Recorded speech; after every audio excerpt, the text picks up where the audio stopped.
What's up guys, it's me Sir Ernest, and today we're going to talk about static effects of the Earth's rotation.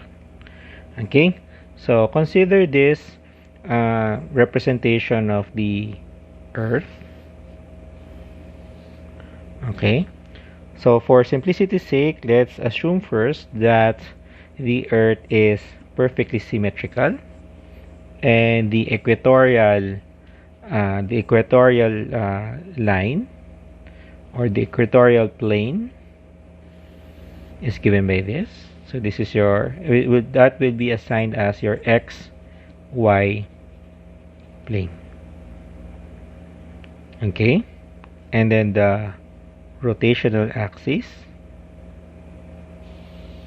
will be assigned to be Z, because the Earth's axis is fixed for normal time scales. So that means we will assign this as our fixed axis. Now if you have a static effect, so effect of Earth's rotation, so we are now going to consider a particle at the surface. Okay, so this particle is actually a Plumb, because remember, when you are starting with your physics classes before, we usually use the Plumb to indicate the vertical position. Okay, so imagine we have we allow a mass, okay, to hang by a string. Okay, so here we use this Plumb to indicate that this is vertical.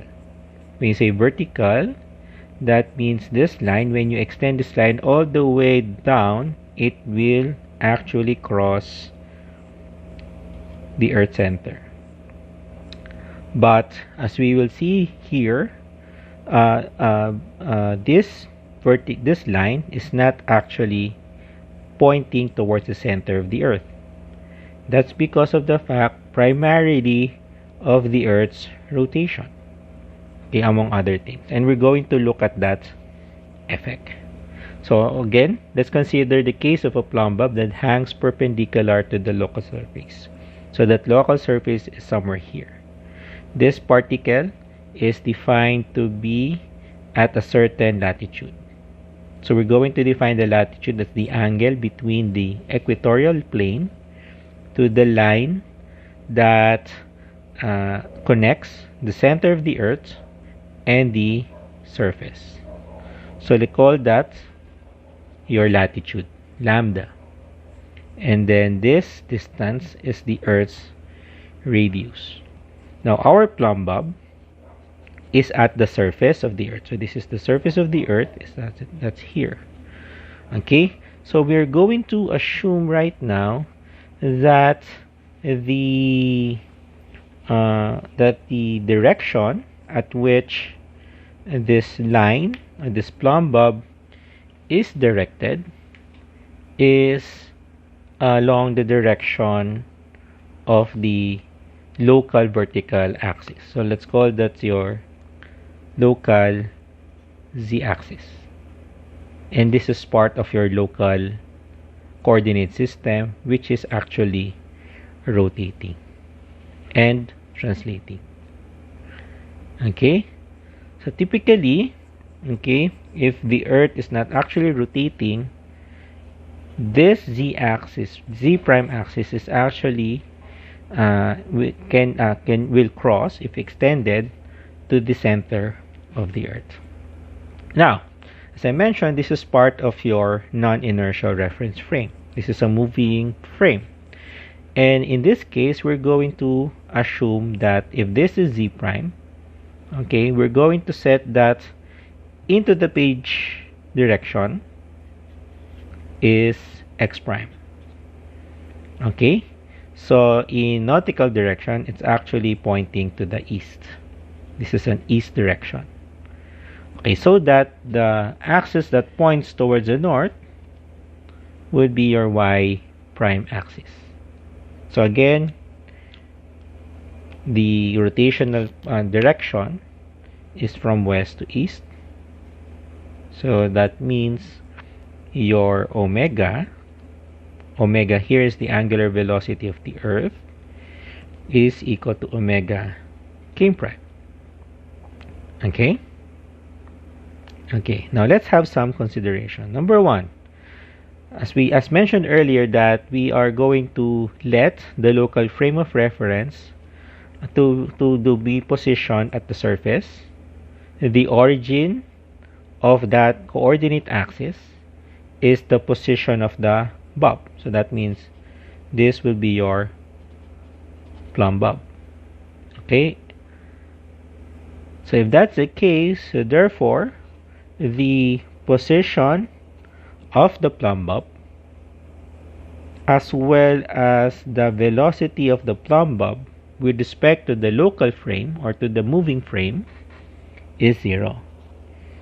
Okay, because the bob is at the origin of your moving frame, and we're only going to consider static effects. So that means the Plumb bob is not moving. Okay, so here the second consideration is that the frame of reference x prime, y prime, z prime is translating and rotating. Okay, so x, y prime, z prime is translating and rotating. So imagine that as the earth rotates, the direction of x prime, z prime, and y prime actually moves like that. Okay, and then eventually this x-axis if this point goes on the other side, the x-axis will be pointing in this direction, z pointing in this direction, and then y will be pointing in this direction. Okay, and there will be a time that the east direction will be in this direction. Okay, y prime would be in that direction, and then z prime would be in that direction. Okay, etc. The third consideration is that the translation happens along the circle. So if we're going to look at this point is actually moving in a circle. Okay, the origin translates within that circumference, and that will be defined by rho, which is the radius of that circle. So this is rho. So in this case, the translation happens along a circle whose radius is given by rho, and related to the radius of the earth, that is equal to Re times cosine lambda, where Re is the radius of the earth, which is approximately equal to 6,371 kilometers. Lambda, on the other hand, is your geocentric latitude of the Plumb bob. And lastly, number 4, as I mentioned before, that the angular velocity is directed along the z component. Sorry, this should be k only, not k prime. Sorry about that. Okay, and this is equal to 2 pi radians per 1 day. K hat, which is approximately equal numerically to be equal to 7.2722 times 10 to the negative 5 radians per second k hat. Okay, notice that this is relative to the fixed frame. However, as the moving frame rotates, it possesses the same angular speed because it contains the same angular momentum and oriented in the same direction. Okay, therefore omega dot is 0 because again this is constant. Okay, so the axis of rotation of this reference frame would be the same as the axis of rotation the rotational direction and the rotational velocity or angular velocity of the Earth is also carried by this moving frame. Okay. Now, as I mentioned, since the bob is at rest at the local frame, therefore it has zero acceleration relative to the moving frame. So aside from the position and velocity with respect to the moving frame, the acceleration of the Plumb bob is also zero. So this tells us that there is a net the net physical force measured with the local reference frame will be equal to zero. Okay.